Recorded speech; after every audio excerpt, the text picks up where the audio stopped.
오늘 저와 여러분이 함께 나누실 말씀은 제법 긴데요. 두 부분입니다. 누가복음 15장 1절에서부터 3절 그리고 11절에서부터 32절까지의 말씀입니다.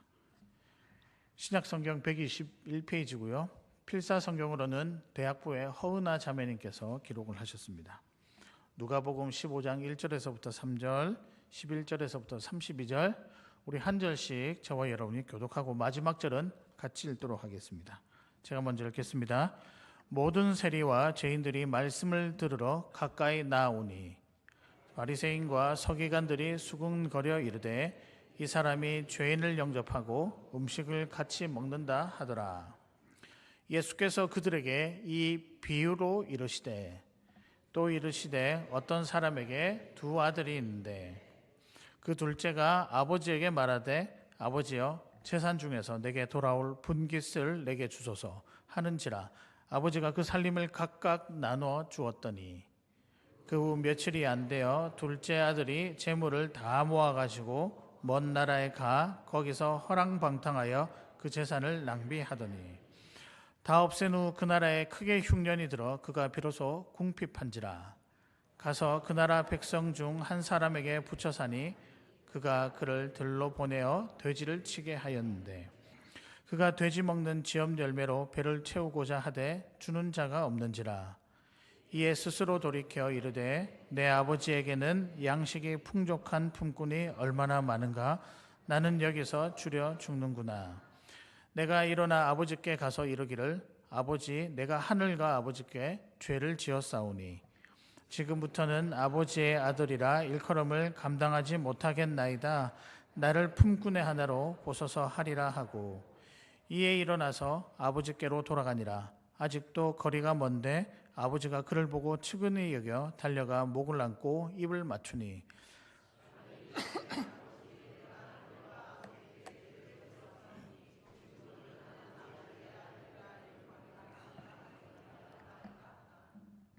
아버지는 종들에게 이르되 제일 좋은 옷을 내어다가 입히고 손에 가락지를 끼우고 발에 신을 신기라. 그리고 살진 송아지를 끌어다가 잡으라. 우리가 먹고 즐기자. 이 내 아들은 죽었다가 다시 살아났으며 내가 잃었다가 다시 얻었노라 하니 그들이 즐거워하더라.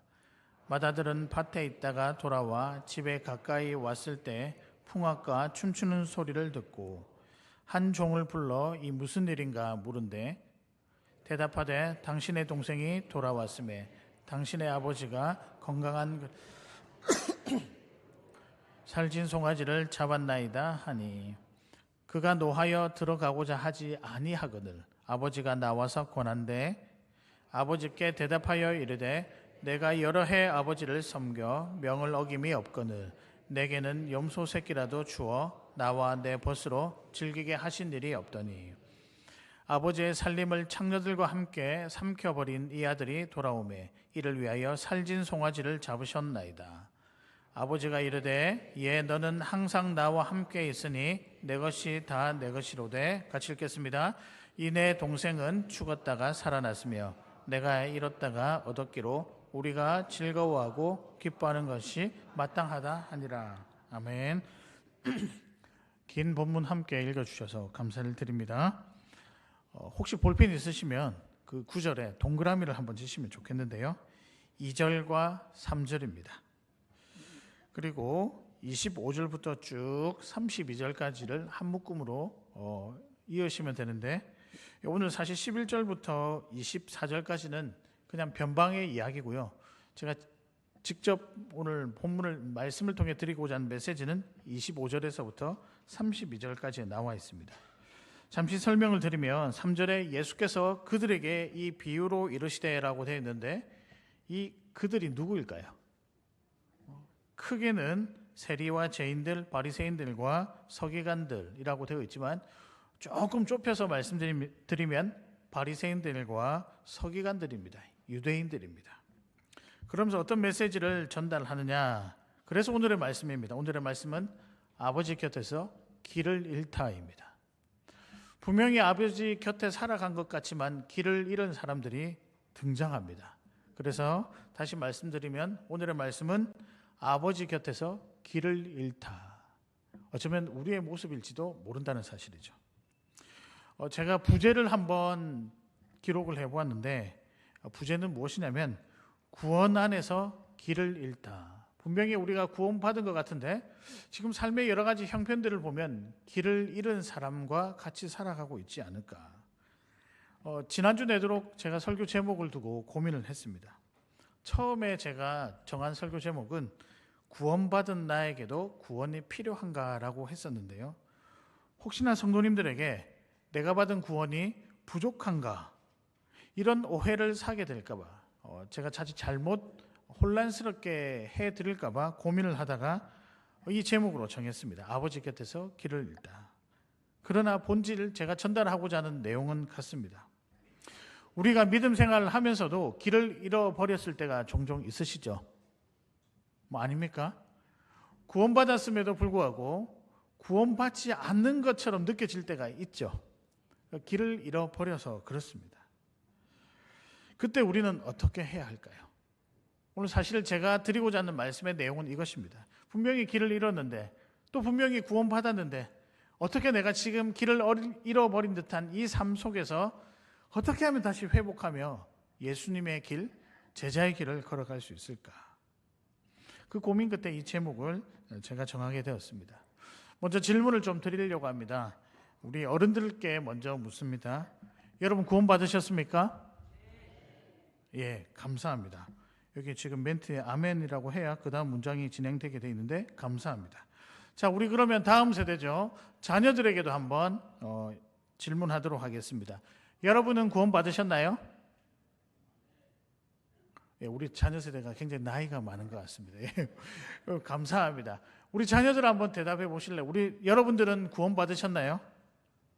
네, 아마 부끄러워서 사춘기가 되어서 대답하기가 힘들 수도 있는데 그러면 제가 여러분에게 되묻겠습니다. 어떤 이유로 그렇게 생각을 하시죠? 어떤 이유로 나는 구원을 받았다라고 말씀하고 있는 것일까요? 그 증거를 한번 보여주십시오. 증거가 뭘까요? 예, 물론 이제 창세전부터 하나님이 택하시고 부르신 그 신비한 구원을 우리가 어떻게 다 증명할 수 있으며 그것에 대해서 우리가 어떤 증거를 나타낸다 하더라도 그것이 충분한 증거일까? 다 하기는 물론 쉽지가 않죠. 굳이 눈에 보이는 증거를 찾자면 지금 저와 여러분이 어디에 있는가? 이 예배 자리에 있다라고 한다면 그것은 또 하나님을 예배하고 있기 때문에 우리가 구원받은 한 증거 중에 하나가 되지 않을까? 맞습니다. 하나님께서 여러분을 불러주셨고 은혜를 주셨고 믿음을 허락해 주셨기 때문에 구원받은 그 감격으로 예배 자리에 나와서 예배하고 있는 거죠. 우리는 이것을 조금 어려운 영어로 신분적인 구원이라고 부릅니다. 구원 얘기는 구원인데 조금 붙여서 신분적인 구원이다. 즉 죄인이 아니라 의인이 되어서 우리 하나님께서 은혜를 주시고 믿음을 허락해 주셨기 때문에 그 믿음을 가지고 구원받아서 이제는 죄인이 아니라 의인으로서 살아갈 수 있기 때문에 이 자리에 나오신 것입니다. 그래서 우리는 이것을 신분적인 구원이다. 그러면 신분적인 구원은 맞아요. 죄인에서 우리가 의인 되었으니까요. 그러나 삶의 문제에 들어오니까 조금 다른 양상이 벌어지는 겁니다. 의인처럼 사는 게 아니라 죄인처럼 살게 되는 거죠. 그럴 때가 있죠. 분명히 살다 보면. 우리는 그것을 길을 잃어버린 상태다라고 설명하고 있습니다. 오늘 본문에 보면 분명히 아버지 곁에 있고 구원의 확신이 있는 것처럼 보이지만 길을 잃어버린 한 사람이 등장합니다. 누구일까요? 둘째 아들이 아니라 첫째 아들인 맏형입니다. 그래서 오늘 본문은 맏형에 관한 이야기입니다. 그는 항상 아버지 집에 있었고요. 구원의 길에 있었습니다. 구원의 자리에 있었는데 또 몸은 늘 예배당 안에 있었고 예배하는 그 자리에 있었고 순종의 자리에 분명히 있었습니다. 그렇지만 아버지를 잃어버린 상태라는 거죠. 죄송합니다만 이 안에 있어도 아버지를 잃어버린 상태가 될 수 있다는 것입니다. 사실 충격이죠. 아들의 신분은 얻었지만 그리고 아들의 신분은 분명히 그 입은 채로 살아가지만 아들이 누려야 할 기쁨이 없는 상태로 살아가고 있다. 길을 잃어버린 채로 살아가고 있다. 이것이 우리의 형편일지 모른다는 겁니다. 자, 그래서 이 상황을 제가 질문 두 가지로 좀 바꿔보면 이렇는데요. 첫 번째는 뭐냐면, 나는 교회 다니는 사람, 즉 신분적인 구원 받았죠. 나는 교회 다니는 사람은 되었는데 아버지의 기쁨을 누리는 아들의 삶으로 살고 있는가? 여러분 스스로에게 한번 던져보십시오. 분명히 교회 다니는 사람은 되었지만 아들의 기쁨을 누리는 아들로서 살아가고 있는가? 조금 더 노골적으로 말씀드리면 두 번째 질문은, 몸은 여기에 와 있지만 마음은 냉랭하게 식어버린 행여나 종교인은 아닐까라고 하는 질문입니다. 여러분, 이런 질문 드리면 고민이 순간 되시죠? 내가 그런 것 같은데. 괜찮습니다. 이 고민을 가지고 있지만 오늘 말씀을 만난 것은 다름 아니라 하나님께서 여러분을 향한 귀한 섭리 중에 한 또 시간, 한 방법이라고 생각을 합니다. 행여나 이런 길을 잃어버린 것 같아서 고민하고 있으신 분들에게는 오늘 말씀 저와 여러분이 나누는 말씀이 힘과 위로와 격려가 되었으면 좋겠습니다. 구원받아 하나님 곁에 있으면서도 왠지 모르게 길을 잃은 것 같다면 오늘 말씀이 다시 그 길을 걸어가는 시작점이 되기를 주님의 이름으로 축복합니다. 그렇게 하면서 살아가시는 저와 여러분 결단하시는 또 이 시간 되기를 바랍니다. 그래서 질문을 제가 이렇게 드립니다. 믿음이 있음에도 길을 잃은 듯한 그 이유는 무엇일까? 믿음이 있음에도 불구하고 길을 잃어서 허우적거리며 살아가는 그 이유는 무엇일까? 그 이유를 하나씩 살펴보고 저와 여러분은 길을 잃지 아니하고 주신 길을 끝까지 걸어갔으면 참 좋겠습니다. 그렇게 살아가시는 저와 여러분 되시기를 다시 한 번 더 주님의 이름으로 축복합니다. 믿음이 있음에도 길을 잃은 듯한 이유는 무엇일까? 첫 번째입니다. 첫 번째는요, 순종이 거래가 되었기 때문입니다. 무엇이 거래가 되었다고요? 저와 여러분의 순종이 거래가 되었기 때문이라는 거죠. 여러분, 우리 신앙생활 참 잘하고 있으시죠? 그러면 오늘 설교 2시간 하겠습니다. 답이 없으면 2시간 하겠는데요. 우리 신앙생활 다 열심히 하고 계십니다. 예배도 드리고요, 봉사도 하고 또 주님께 조금이나마 뭔가를 드리고 싶어서 헌금도 하고 그렇게 살아갑니다. 그런데 만약 이 모든 열심이 하나님을 사랑해서가 아니라 복을 받아내기 위한 혹시나 수단이지는 않을까? 하나님을 정말 사랑해서 내 모든 것들을 드리고 싶고 하나님과 함께 살아가고 싶은 그 마음이 아니라 행여나 내가 복을 받아내기 위한 수단으로 그런 열심을 내지는 않을까? 만약에 그런 생각이 드신다라고 한다면 길을 잃어버린 것입니다. 단언코 말씀드리지만 길을 잃어버린 것입니다. 순종이 사랑의 표현이 아니라 거래가 되어버렸기 때문에 이 일이 일어난 것이죠. 순종이 거래가 되는 순간 우리는 길을 잃어버린 것입니다. 반드시 길을 잃어버리게 되어 있습니다. 사랑하는 성도 여러분, 이 사실 꼭 기억하시기를 바랍니다. 오늘 본문의 진짜 주인공은 누구일까? 보통 우리가 이 본문을 가지고 많은 목사님들의 설교를 할 때 돌아온 탕자, 둘째 아들에 관해서 말씀을 나눕니다. 틀린 것은 아니죠. 그러나 오늘 예수님께서 이 말씀을 전하신 대상과 의도를 살펴본다면 조금 생각이 달라질 것 같은데요. 2절에 이렇게 나와 있습니다. 바리새인들과 서기관들, 그들이 들으라고 말씀을 전한 것입니다. 사실 이 사람들은 유대인들이죠. 오늘날로 치면 가장 열심히 있고 가장 순종을 잘하는 소위 말하는 열심 있는 종교인들이라고 할 수 있습니다. 근데 이 사람들을 비유 속에 누구로 등장시키고 있느냐? 맏형, 형님으로 등장시키고 있다는 거죠. 그래서 진짜 주인공은 형님입니다. 형님. 그래서 오늘 말씀은 형님에 관한 이야기라는 거죠. 동생이 재산을 다 탕진하고 돌아왔을 때 아버지는 혼을 내지 않고 대신에 잔치를 베풀었습니다. 이때 형의 반응이 어땠을까요? 28절에 보면 그가 노하여 들어가고자 하지 아니하거든. 잔치에 들어가고자 하지 않았다는 거죠. 그리고 아버지께 이렇게 따지죠. 29절에 보면 내가 여러 해 아버지를 섬겨 명을 어김이 없거늘 내게는 염소 새끼라도 주어 즐기게 하신 일이 없더니 얼마나 섭섭했으면 이렇게 이야기를 하고 있을까요? 물론 이제 동생을 잠시 살펴보면 이 동생은 거의 페류나에 가까운 자였습니다. 왜냐하면 당시 관습으로 재산을 물려받을 때는 사후에 물려받게 됐습니다. 여튼 아버지가 돌아가셔야 재산을 물려받을 수가 있었습니다. 그런데 오늘 읽었던 본문 11절부터 보면 살아있는 아버지한테 가가지고 나중에 나에게 주실 몫을 떼내어서 지금 좀 달라. 이 말은 무슨 말일까요? 아버지 지금 돌아가셔도 뭐 괜찮지 않을까요? 하는 굉장히 페류나적인 발언이라는 거죠. 그리고 또 당시 관습에 보면 재산은 누구에게만 가게 되어 있을까요? 장자에게만 가게 되어 있습니다. 그러니까 이 모든 가족관계의 틀을 깨트려버리는 정말 나쁜 아들이었던 거죠. 근데 그 아들이 여튼 밖에 나가서 재산을 탕진하고 돌아왔을 때 아버지는 혼낸 게 아니라 잔치를 열었습니다. 그 잔치를 연 그것을 보고 형이 노하여 아버지께 따지는 장면이죠.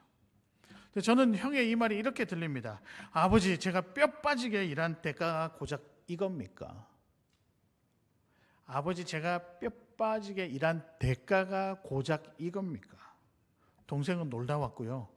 나는 반대로 열심히 일했는데 나한테는 염소 새끼 한 마리 잡아주지도 않는데 동생에게는 송아지를 잡아줍니까? 근데 이 부분에서 한 가지 형이 아버지를 대하고 있는 마음, 그 태도를 알 수 있습니다.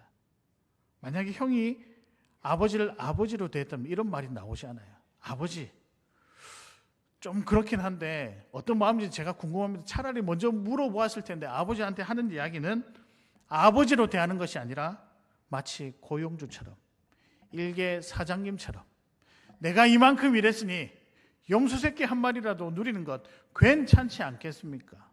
하나님께 드렸더니 내가 이 어떤 여러 가지 재정이나 이런 것들을 내가 좀 이렇게 편하게 사용해도 되지 않겠습니까? 그것은 하나님을 거래로 대하는 것이며 또한 아버지를 이 말처럼 고용주로 대하고 있는 하나님을 잃어버린 자의 모습이라고 할 수 있습니다. 즉 자신의 순종에 대한 대가로 보상을 요구하고 있는 거죠. 여러분, 아들은 일당을 받는 자가 아닙니다. 아들은 재산을 상속받는 자입니다. 아버지와 아들은 순종의 관계여야 되죠. 십계명에도 그렇게 나와 있잖아요. 내 아버지를, 내 부모를 공경하라. 즉 언약 안에서 우리는 순종의 관계로 하나님께서 부름을 받았습니다. 그러나 오늘 이 아들은, 형은 아버지에게 염소 새끼 한 마리라도 주지 않으면서 왜 저에게는 송아지를 주냐? 거래 관계로 보고 있었다는 거죠. 길을 잃어버리는 이유가 무엇이냐? 순종의 관계가 아니라 거래 관계로 보기 때문이라는 거죠. 이 안타까운 모습이 우리 가운데도 있습니다. 여러분, 우리가 왜 그렇게 순종을 열심히 하죠? 좀 한번 솔직하게 말씀해 보십시오. 왜 그렇게 열심히 순종하십니까? 혹시 여러분 마음속에 내가 이만큼 순종하면 하나님이 내 건강 지켜주시고 내 재산 지켜주시고 자녀들 대학 잘 보내주시고 사업 망하지 않도록 해 주실 거라는 기대가 있으십니까? 그런 계산을 가지고 있으십니까? 이것을 복이라고 생각하십니까? 틀렸습니다. 그건 거래관계일 뿐이죠. 하나님과 우리와의 거래관계일 뿐이라는 거죠. 물론 우리가 살아가면서 믿음 안에서 이런 복에 대한 간구 필요하죠. 근데 진짜 복은요, 염소 새끼 한 마리 더 받는 것이 아니라 3절에 나와 있습니다. 내 것이 다 누구의 것이다? 네 거라는 거죠. 당신 것이라는 거죠. 말씀하시는 이 아버지 하나님과 함께 살아가는 것이 진짜 복이라는 것입니다. 저는 그러면서 찬송가 가사가 이번 주 계속 떠오르던데, 여러분 찬송가 가사 중에 주 예수와 동행하니 그 어디나 하늘나라, 이게 복이라는 사실입니다. 이걸 우리가 고백을 해야 된다는 거죠. 근데 우리는 어쩌면 계속 보상만을 원하는 것 같다라는 생각이 많이 듭니다. 근데 왜 이런 거래의 생각, 대가의 생각, 계산적인 생각을 하게 될까? 답은 딱 하나더라고요. 두렵기 때문이에요.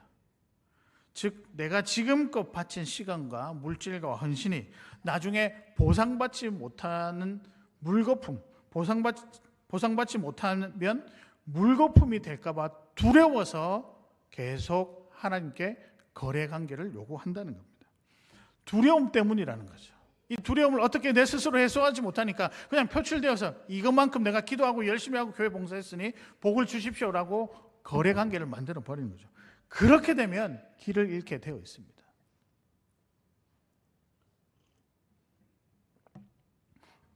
성도 여러분, 하나님은 우리의 순종의 대가로 복을 주시는 분이 아니십니다. 믿으십니까? 우리의 순종의 대가로 구원을 주시는 분이 아니십니다. 아니, 복을 파시는 분도 아니십니다.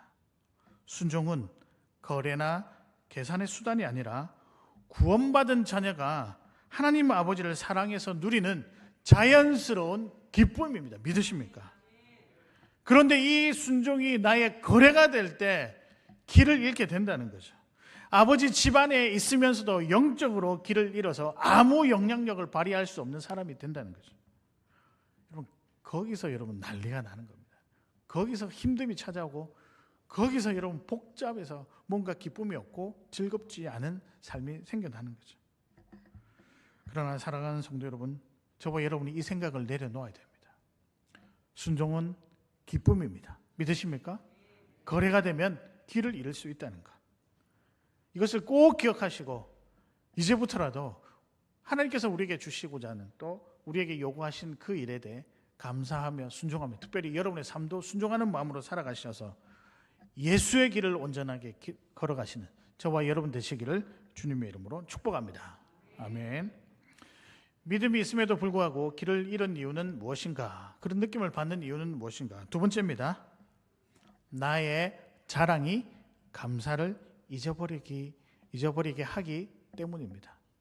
무엇 때문이냐? 나의 자랑이라는 거죠. 자랑 때문이라는 거죠. 이 자랑이 감사를 하지 못하도록 방해한다는 사실입니다.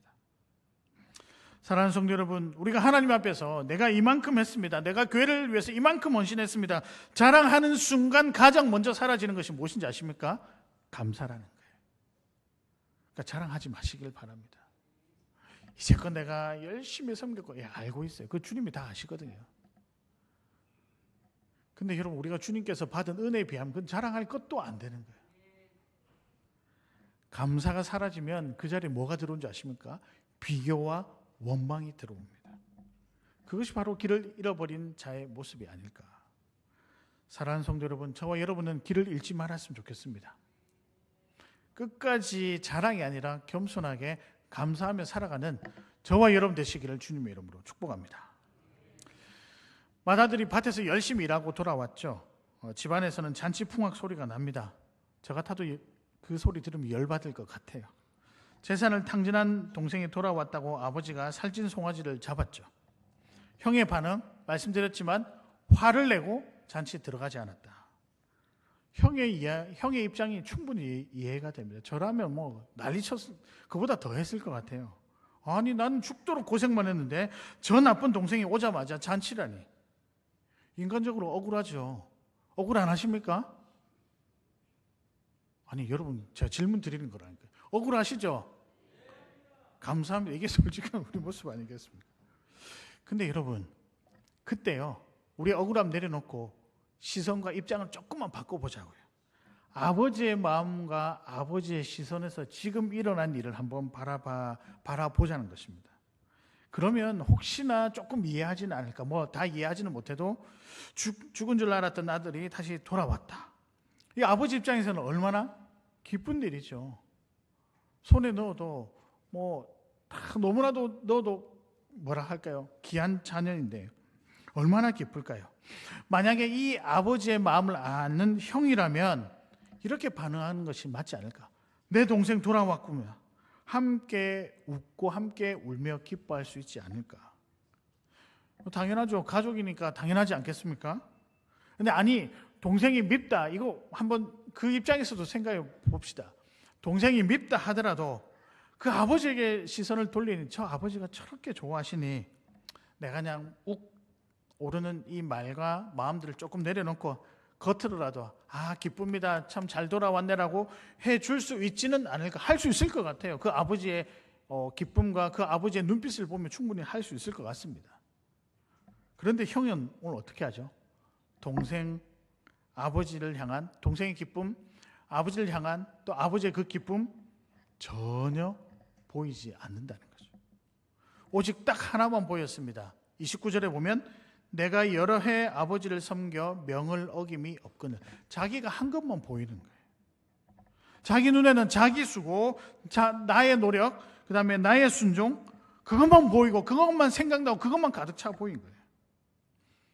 다름 아니라 이것은 자기 자랑입니다. 누가 물어봤어요? 네가 얼만큼 수고했냐고 물어봤어요? 그러지도 않은데 나의 수고, 나의 노력, 나의 순종만, 내가 여러 해 아버지를 섬겨 명을 어긴 일이 한 번도 없다는 것. 내가 이런 사람이야. 내가 이만큼의 믿음을 가지고 있는 사람이야. 자기 자랑하는 것 아니겠습니까? 근데 이 자랑이 있으면요, 아버지도 보이지 아니하고 아버지가 이때껏 살아오면서 베풀어 주신 은혜도 보이지 아니하고 저 아버지가 지금 둘째 동생이 돌아와가지고 너무 기뻐한 그 기쁨도 전혀 보이지 않는다는 사실입니다. 내 자랑이 앞서니 하나님께서 내 인생을 통해 베풀어 주신 그 인생의 기쁨들과 은혜들은 하나도 생각나지도 않고 보이지 않는다라는 겁니다.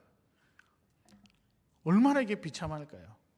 여러분, 이런 자랑은 필연적으로 수반하는 모습인데 그게 비교입니다. 비교. 나는 뼈 빠지게 일했는데 동생은 놀다 왔는데 나는 염소 새끼라도 잡아주지 않는데 송아지를 잡는다? 왜 대우가 다르지? 자기의가 강한 사람은요, 늘 타인과 비교를 합니다.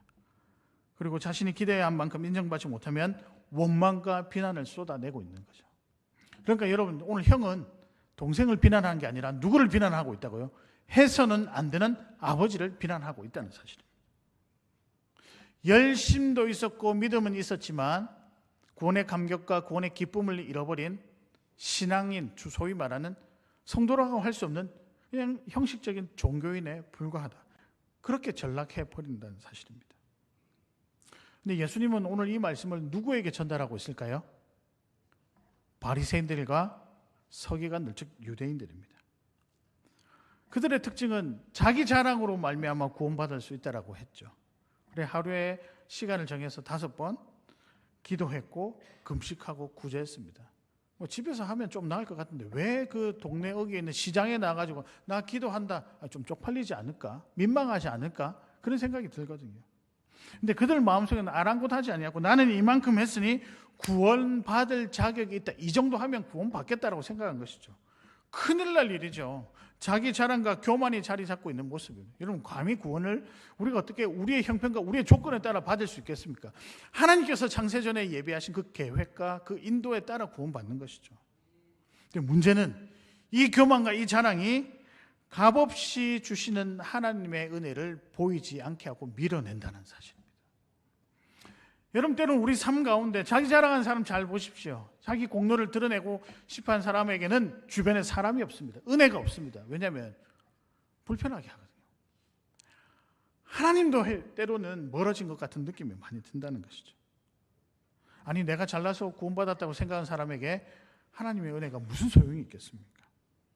그들 신앙에는 감사가 없고 판단과 정죄만 남은 것뿐이죠. 우리 성도님들 교회 봉사 열심히 하시잖아요. 아침 일찍 나오셔서 주차 안내도 하시고 뜨거운 주방에서 땀 흘려 식사 준비하시고 또 우리 자녀들 이런저런 간식도 먹이고 준비하는, 또 일찍 나와서 준비하는 교사로도 섬기십니다. 근데 처음에는 여러분 다 나 같은 자를 써주시니 너무 감사합니다. 주님, 부족한 나를 세우셔서 감사합니다라는 기쁨으로 시작을 합니다. 근데 시간이 지나면 어떻게 되죠? 물론 여러분이 다 그렇다는 건 아닙니다. 또 이렇게 제가 설명하면 섭섭병 걸려가지고 아니 목사님 또 나보고 열심히 안 한다고 나보고 하는 소리인가? 제가 언제 여러분 보고 이야기해서 우리 모두라고 했죠. 그건 아니고요. 한번 제가 비유를 들어서 말씀을 드리는데, 여러분 몸이 고단해지기 시작하면 슬슬 다른 사람들을 보기 시작하는 거죠. 교회 봉사 열심히 하죠. 한참 일하고 있는데 저쪽 로비에서 커피 마시며 하하호호 하고 웃고 있는 분들이 이상하게 눈에 보이기 시작합니다. 식당 일로 섬기거나 뭘 섬기고 있는데 나는 열심히 섬기고 있는데 시간 좀 지나고 뭐 내가 피곤해지고 귀찮아지니까 저 바깥에서 커피 한 잔 마시고 하하호호, 얼마나 웃었기면 좀 민망했을까요? 하하호호 웃고 있는 분들이 보이기 시작합니다. 근데 순간 그런 분들 볼 때마다 마음에 욱하는 감정이 올라오죠. 아니, 나는 이렇게 열심히 일하고 있는데 저분은 뭐야? 고상하게 이야기해서 저분은 뭐야라고 하기 때문에 쟤는 뭐야라고 하지 않을까요? 저 사람들은 손 하나 까딱 안 하네, 말로만 일하네, 그러면서 섭섭병이 생기기 시작합니다. 하나님께 이렇게 이야기하죠. 하나님 보고 계시죠? 저분들 잘 안 됩니다. 큰일 납니다. 저는 되고요. 지금 이렇게 하고 있는 거라는 거죠. 내 수고를 인정받고 싶은 마음 필요하죠. 근데 내가 이만큼 했다는 것을 자랑하고 싶은 마음이 드는 순간 그 귀한 봉사는 기쁨이 아니라 일이나 노동이 되어 버릴 뿐이라는 사실입니다. 거기에서 무슨 감사가 나올까요? 섭섭병과 불만 속에서 길을 가고 있는 거죠. 사랑하는 성도 여러분, 우리가 길을 잃은 이유는요, 일을 너무 많이 해서가 아닙니다. 나의 나된 것은 오로지 하나님의 은혜라는 사실을 잊어버렸거나 잃어버렸기 때문에 그런 모습들이 나오는 거죠. 혹시 지금 누군가와 비교하며 마음이 상해 계십니까? 혹시나 내가 한 수고를 알아주지 못해서 섭섭해하고 계십니까? 그렇다면 잠시 일손을 멈추고요, 내 손에 쥐어진 여러분의 자랑을 버리려고 애를 쓰시길 바랍니다. 안 돼요. 우리가 알면 지금 이 자리에 앉아 있겠습니까? 잘 안 되거든요. 근데 의도적으로라도 이렇게 한번 바꿔보는 것이 어떨까? 하나님, 나는 무익한 종입니다. 써주시는 것만으로도 감사합니다. 저들이 쉬고 있을 때, 하하호 하고 있을 때 나는 일할 수 있는 건강 주셔서 감사합니다. 제가 글을 적으면서 이건 아닌데 싶은 마음도 드는 거예요. 우리 현실을 보니까. 커피 마시는 저분도 하나님이 사랑하는 자녀임을 믿습니다. 이렇게 고백하지 않는다 하더라도 그저 저분들도 그 역할을 감당하고 있는 거죠. 저는 제 역할을 감당하고 있습니다라고 해도 되지 않을까.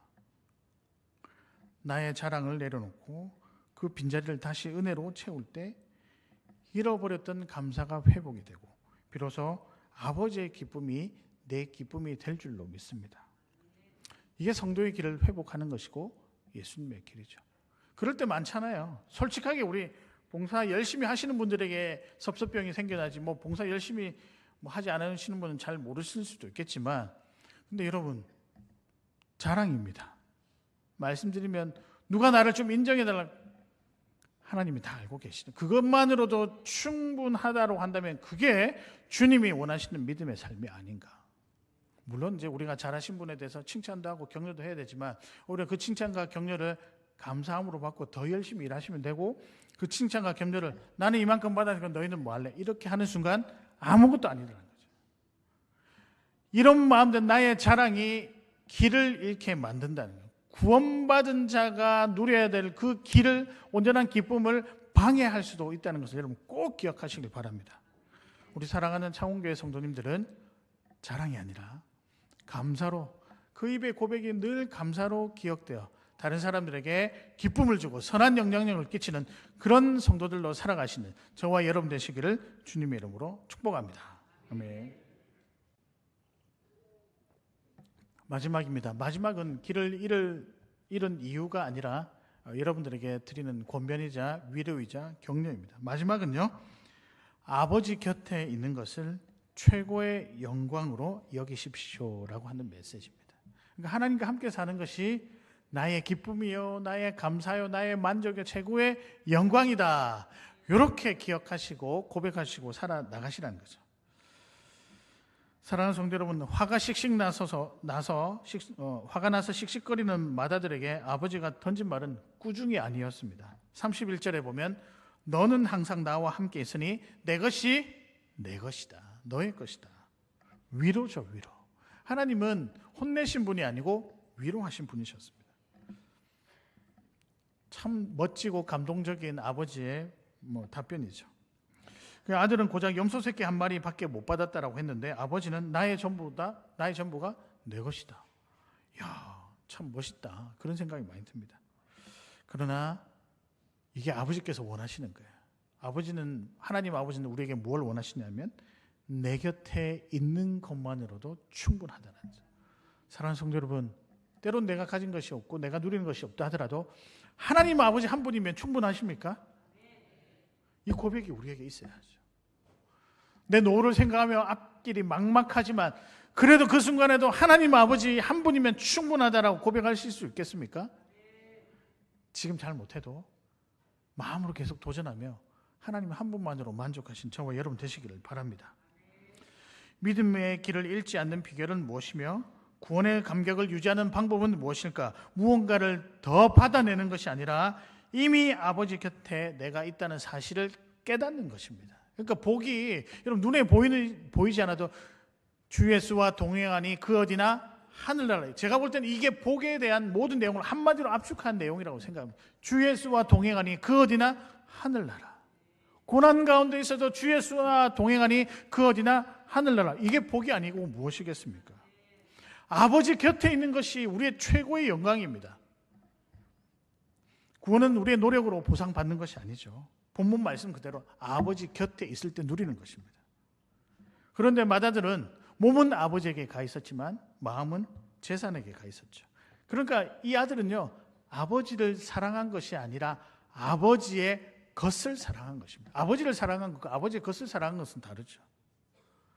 아들이 아니라 이건 남인 거죠. 아들이면 아버지를 사랑하지, 아버지의 것을 사랑하지는 않잖아요.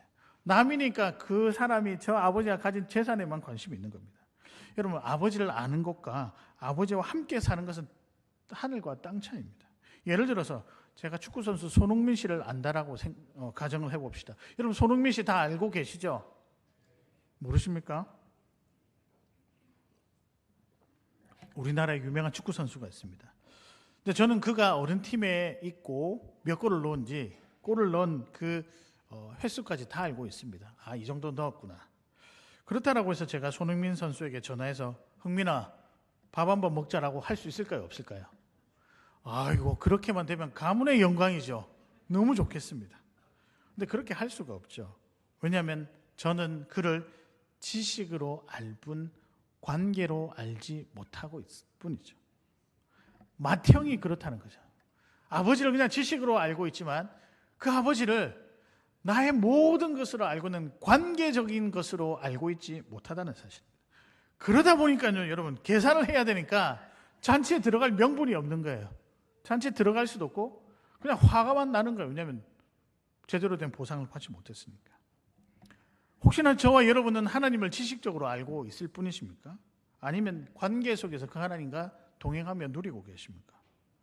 진짜 구원의 기쁨은요, 아버지와 깊은 관계 속에 있을 때 찾아옵니다. 믿으십니까? 그러니까 우리가 예수님을 잘 믿어야 되는 이유는 그분과 함께 살아갈 때 우리의 인생이 그분께 달려있다는 것을 알게 되는 거죠. 그분과 함께 살아있지 못하니까 마음대로 살아가고 설령 믿음 안에 있다 하더라도 믿음의 온전한 기쁨과 자유를 누리지 못하고 살아가는 겁니다. 제가 지난 월요일이었습니다. 월요일 아침에 시찰회를 갔습니다. 저희 교회는 경남도의 창원 시찰 안에 속한 교회입니다. 시찰회가 그날 아침 따라 좀 중요한 일이 있어서 오전에 일찍 했었습니다. 제가 집에 돌아오는 차 안에서 그냥 이유가 없었습니다. 핸들을 딱 잡았는데 뭔가 제 마음을 쑥 스치고 지나가는 감정이 있었습니다. 감사가 막 터져 나오더라고요. 이유가 모르겠어요. 제가 이렇게 또 때론 낭만이 있는 사람입니다. 감사를 막 하게 되는데 특별히 좋은 일이 있었던 것은 아니군요. 어떤 감사가 되냐면 제가 아마 말씀을 준비해서 그런 것 같은데 하나님이 나와 함께 하신다는 이 자체가 너무 감사하더라고요. 그리고 생각하니까 여러분, 내가 섬길 교회가 있다는 것도 얼마나 감사한지, 같이 함께 사역을 준비할 수 있는 교육자들이 있어서 너무 감사하고, 늘 교회 일을 가지고 같이 고민하면서 함께 울고 웃으며 준비할 수 있는 장로님들이 있어서 감사하고, 무엇인가 교회 곳곳에서 소리나지 않게 섬기는 권사님들이 있어서 감사하고, 뿐만 아니라 교사로 자기 역할 맡을 충실한 대로 우리 자녀면 자녀대로 같이 섬기고 있는 성도들이 있어서 너무 감사하다는 거예요. 그러니까 진심으로 감사드리고 싶습니다. 좀 그렇게 진정성이 느껴지지 않습니까? 정말 감사가 되더라고요. 그러면서 제가 이 사실 한 가지를 확실하게 깨달았습니다. 감사는 하나님이 나와 함께 있는 그 사실로부터 시작하는구나.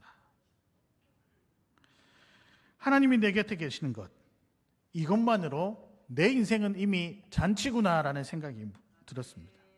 제가 무언가를 잘 해서가 아니라, 좋은 일을 누려서가 아니라 그저 하나님이 내 곁에 계시다는 것, 그 사실 하나가 그 순간에는 참 기쁨이었습니다. 그걸 또 기억하고 연결되지 못하고 늘 또 불평하며 살아가는 거죠.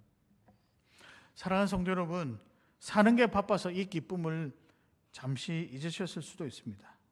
근데 괜찮습니다. 기억했으면 좋겠는데요. 하나님 아버지는 이미 여러분을 위해 기쁨의 잔치를 준비해 놓고 계십니다. 믿으십니까? 시선을 들어, 눈을 들어서 보기만 하면 돼요. 그럼 내가 그 잔치 안에 누리고 있다는 증거가 무엇일까? 그게 감사인 거예요. 그러니까 여러분, 우리가 해야 될 것은, 우리가 결단해야 될 것은 아버지 곁에 있는 것을 최고의 영광으로 누리며 그것을 기억하고 결단하며 살아갈 때 기쁨이 나오고 감사가 흘러나오고 헌신이 나오고 순종이 나오는 것입니다. 말씀하시잖아요. 내 것이 다 내 것이다. 내 것이 다 여러분들의 것이다. 염소 새끼 한 마리 때문에 서운해하지 마시고요. 그걸 받지 못했다라고 해서 그걸 두고두고 가슴에 안고 살아가는 자가 아니라 우주 만물의 주인이신 하나님이 내 곁에 계심을 보고 그것만으로도 나는 충분해라고 고백하며 살아가는 저와 여러분 되었으면 좋겠습니다. 이것이 함께함의 영광이자 성도가 누리는 큰 기쁨이라고 생각을 합니다. 사랑하는 성도 여러분, 한 주간 또 우리 명절 이제 맞이해서 가족들과도 시간 보내시잖아요. 뭐 이런저런 여러분 가정에 뭐 개인사들이 있겠지만 이번 명절만큼은 하나님이 함께 계시기 때문에 때로는 내 마음도 다스리고 이해하고 그것으로 감사로 여기고 기쁨을 삼고 살아갔으면 좋겠습니다. 이런 하나하나가 모여서 나중에는 결국에는 뭘 해도 기쁘고 뭘 해도 감사하는, 주님이 함께 계신다, 그것이 내 인생의 최고의 영광이다라고 고백하는, 길을 잃지 아니하고 성도의 길을 온전히 걸어갈 수 있는 날이 분명히 올 것입니다. 그렇게 살아가시는 저와 여러분 되시기를 주님의 이름으로 축복합니다. 말씀을 정리하겠습니다. 오늘의 말씀은 아버지 곁에서 길을 잃다. 믿음이 있음에도 불구하고 길을 잃은 듯한 이유는 무엇인가? 첫 번째는요, 거래가 아닙니다. 순종은 기쁨입니다. 두 번째는 나의 자랑이 감사를 잊어버리게 한다. 그리고 마지막 결단입니다. 아버지 곁에 있는 것을 인생 최고의 영광으로 누리십시오. 여기십시오. 근데 이 메시지와 오늘 본문의 메시지와 우리 한 달 동안 살펴보기란 은혜의 메시지가 어떤 관련이 있을까? 잠시 언급을 했는데요. 하나님은 이미 여러분이 움직이시기도 전에, 태어나기도 전에 기꺼이 잔치를 열어놓고 계신다는 사실입니다. 그리고 난 다음에 무엇이라고 하냐면 이거 네 거야. 이게 은혜가 아니고 무엇일까요? 조건에 따라서 반응하시는 분이 아니라 우리 생각보다 훨씬, 우리 형편보다 훨씬 앞서서 여러분의 삶을 감찰하시고 여러분의 삶을 보호하시고 여러분의 삶을 인도하시고 필요할 은혜를 준비해두고 예배해두고 계신 것이 다름 아니라 분이 살아계신 우리 아버지 하나님이란 사실입니다. 오늘 그래서 본문에 나오는 이 아버지가 누구냐? 살아계신 하나님이십니다. 믿으십니까? 그 하나님은 우리에게 잘못했다라고 인생의 어떤 실수 안에서도 너 이러면 안 돼, 너 혼나야 되라고 이야기하시는 것이 아니라 내 것이 다 너의 것이다라고 위로하시는 분이십니다. 오늘 이 하나님과 동행했으면 좋겠습니다. 그것이 복임을 알고 믿음의 길을 끝까지 걸어가는 우리 사랑하는 차원교회 성도 여러분 되시기를 주님의 이름으로 축복합니다.